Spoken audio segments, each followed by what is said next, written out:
Agape, how are you guys doing today? It's Wednesday, August 29th.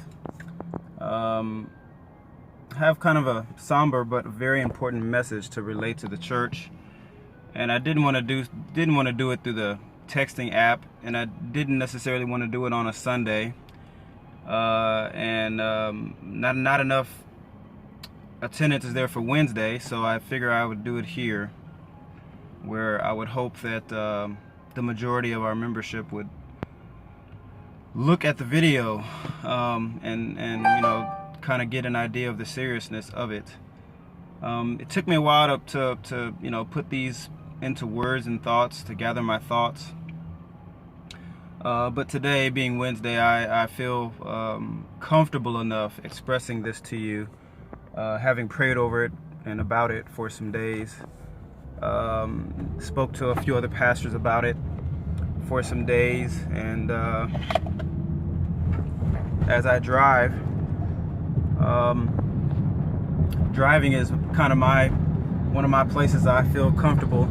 I'm always in my car driving to meetings, and so driving is almost a ministry to me, to myself, and so I feel good in the car.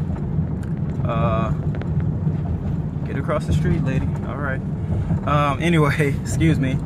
Guys, I've been making announcements on Sundays, about the financial status of our church, and asking that you would please,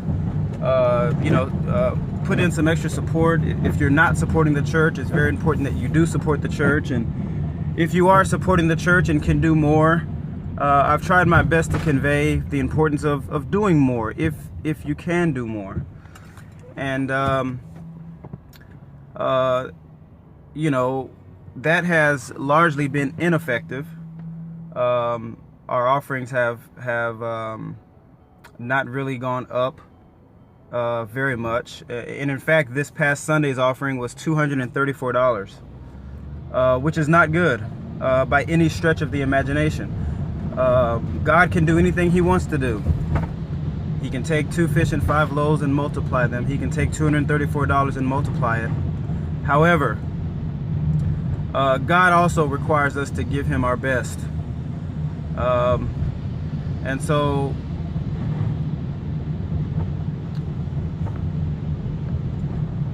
my thoughts about it are, we are and have been, and if we remain a church, will continue to be a church that gives based on the love of God, and gives based on free will, and gives based on our love for the Father.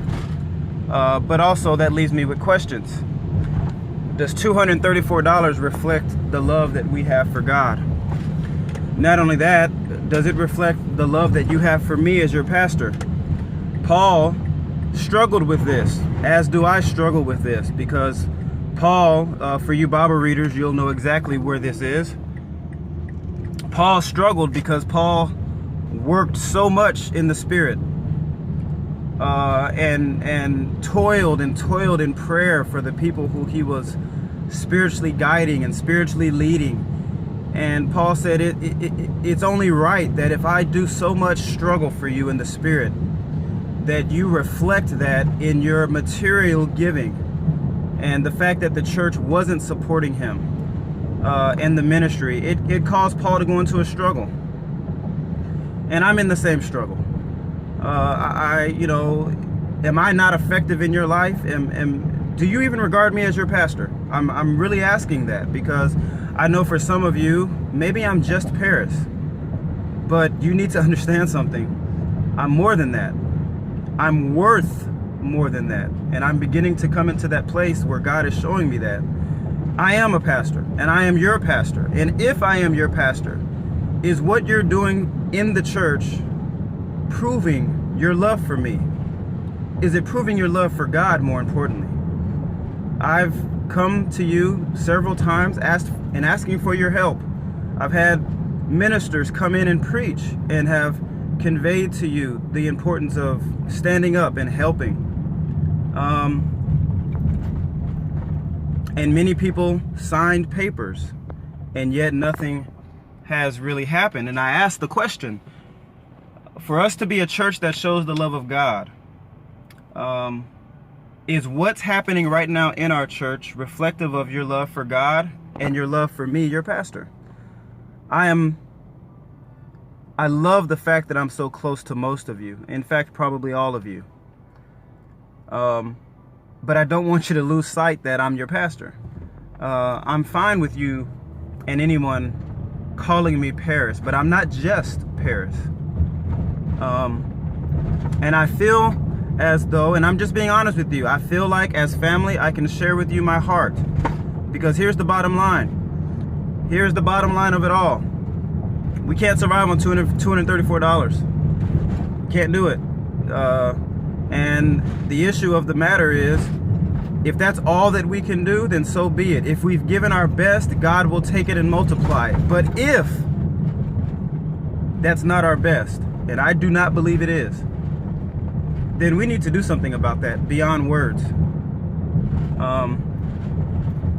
We need to do something beyond just coming to church on Sunday and no one comes on Wednesdays. No one, has stepped up to do the things that we have made announcements about.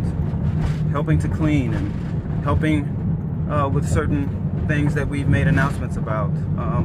We're not a very big church, but until we build the capacity to become a big church, we'll never be a big church. We'll never grow until we build capacity to grow. And that's what I've been trying to build.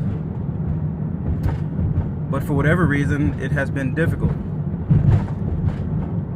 And so I just posed this to you because the bottom line is I'm on my way right now to meet our owners who, as I've told you, we are behind, and our owners want to know, are we going to stay behind? We've been in this storefront for 5 years almost. It'll be 5 years this coming June, and another 8 months or so. And they want to know, are we going to make it to the end of the lease? If I was to speak on faith, I would say yes, but they're business people. They don't go by faith. So it's time for decisions, church. I mean, real decisions. Are we going to continue on our current course, which I truly believe is mediocre? I believe we can do better, I really do. Or are we going to begin to do the things of excellence that I've been trying to push for? The Bible says we should not give based on being contrived and being forced into giving, and I'm not going to begin to do that now. I simply ask you the question, as Paul was asking his church, is what you are giving, is what you are doing, is your participation, is it proof of your love for God? Is it proof for your love for me as your pastor? And ask yourself, do you regard me as your pastor? And if you regard me as your pastor, why are you not doing what I'm asking? Anyway, Agape, I love you. I hope you know I love you. Many of you have expressed that you know that. Many of you have expressed that you are appreciative I'm your pastor. But now I'm going to say, show it. I really am. I'm going to say, show it. If you love me, show it. If you love God, show it. It's not about me, because God is bigger than me. God is bigger than Agape. But now it's time to elevate. It's time to put our actions past our words. So Agape, I leave this here for you. This is on a private server. I'm going to delete this video after 2 days in hopes that those who watched it take it to heart, and we'll see what happens. We will see what happens. This will be the last time I mention this, because I feel like this video should give you an understanding of where things are. And so now I'm not looking for your response to this video in words. I'm looking for actions, period. And so we'll see. We'll let God decide based on what we do as a church and based on what each of you do as individuals, what you were going to do for the future of Agape. Maybe we need to move to a smaller space, a much smaller space. We came from humble beginnings. Maybe we need to go back to a place where we are in that area again of being small, and moving into something that you know, is more closer to what we can handle now, for whatever reason. And so I'm dealing with a lot. But anyway, as I'm on my way to go meet the owners, actually not right now, but later, later this week, I think. Be in prayer. Be in prayer for the owners, Peter and Hannah. Be in prayer for me. Be in prayer for our church. I'm in prayer for you every day, multiple times a day, all hours of the night, and some of you know that. So yeah, Agape, I love you, and there's nothing you can do about it. Love you much. Bye-bye.